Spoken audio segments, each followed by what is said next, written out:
même si que Jean-Michel Sène démb dégg nañ ko mu wax waxi décaissement boobu ba muy. xam nga ñëwaguñu woon donc moom bu nekkee ñëwaguñu woon donc waru ci woon sonnee nu mu ci nekk di sonnee. xam nga takkeewu ma ci laalewu ma ci. mooy moom il est juste direction générale la. boo xamante ne da nga am nga jël par exemple CDE nga jox ko marché.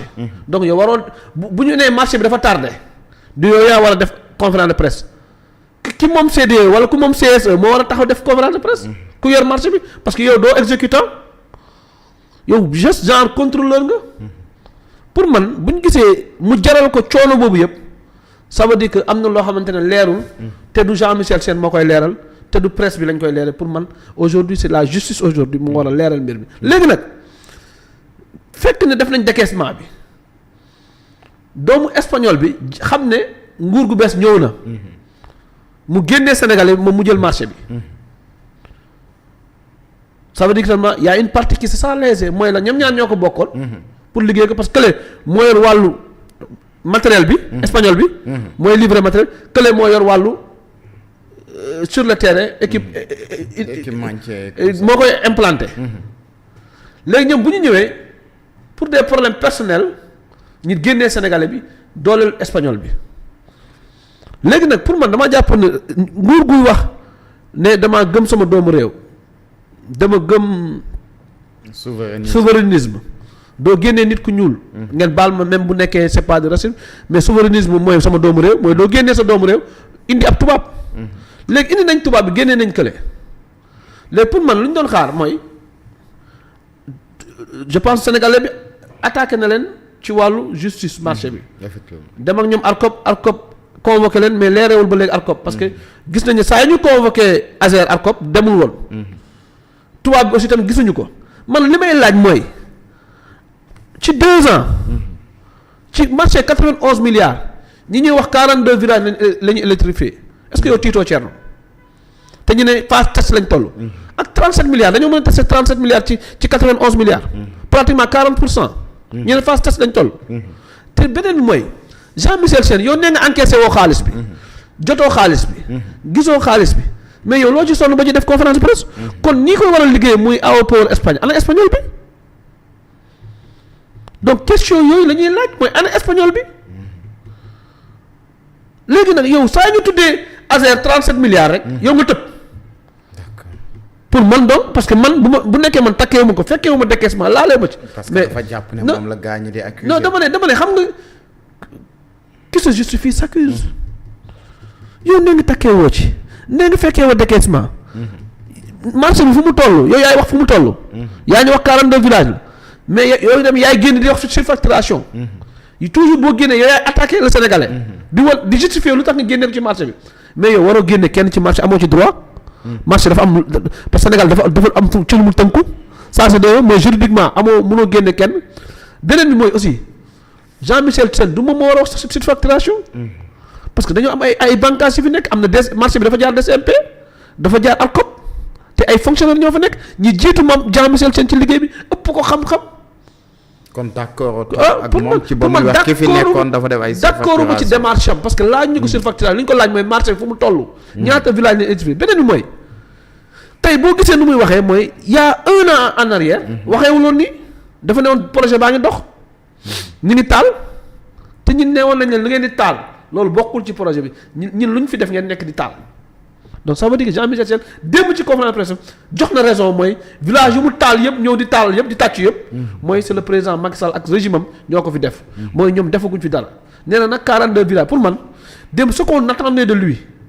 c'est que il vient avec une liste il fait face à la presse ne leen dëkk nangam département nangam arrondissement nangam village nangam.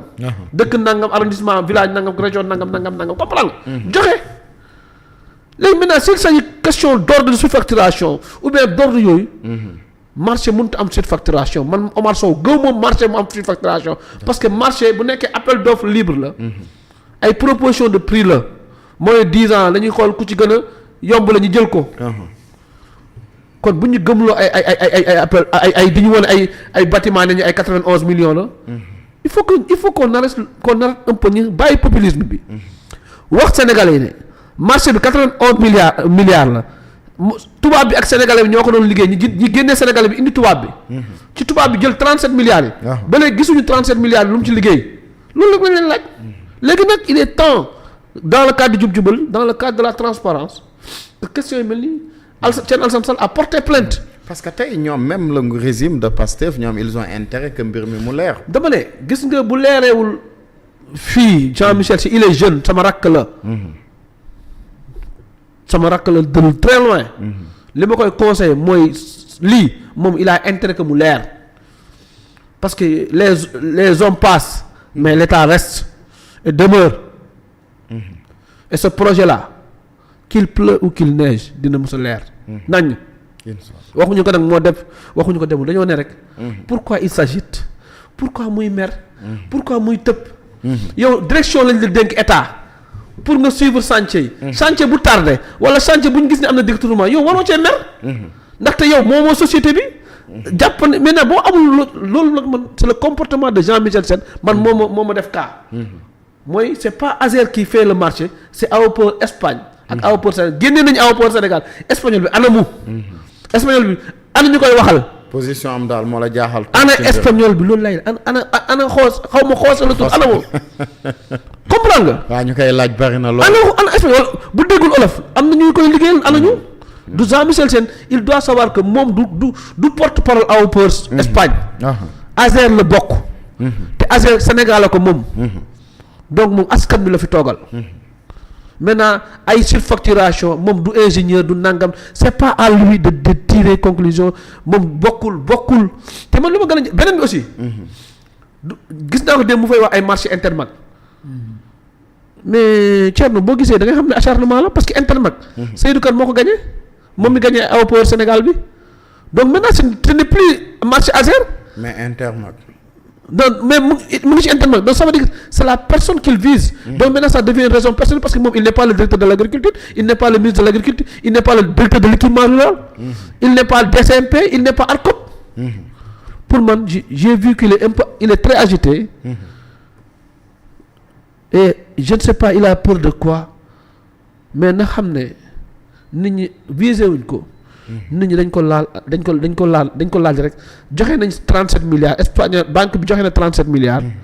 état moo ko garanti suñu 37 milliards ñaata village lañ ci électrifié.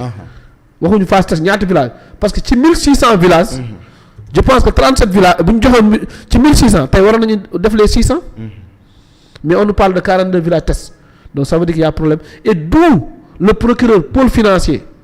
wala le procureur de la République doit intervenir rapidement sur ce dossier. justice rek moo ko mën a leeral voilà léegi nag xam nañu d'habitude genre dossier yi. boo nekkee ci pouvoir.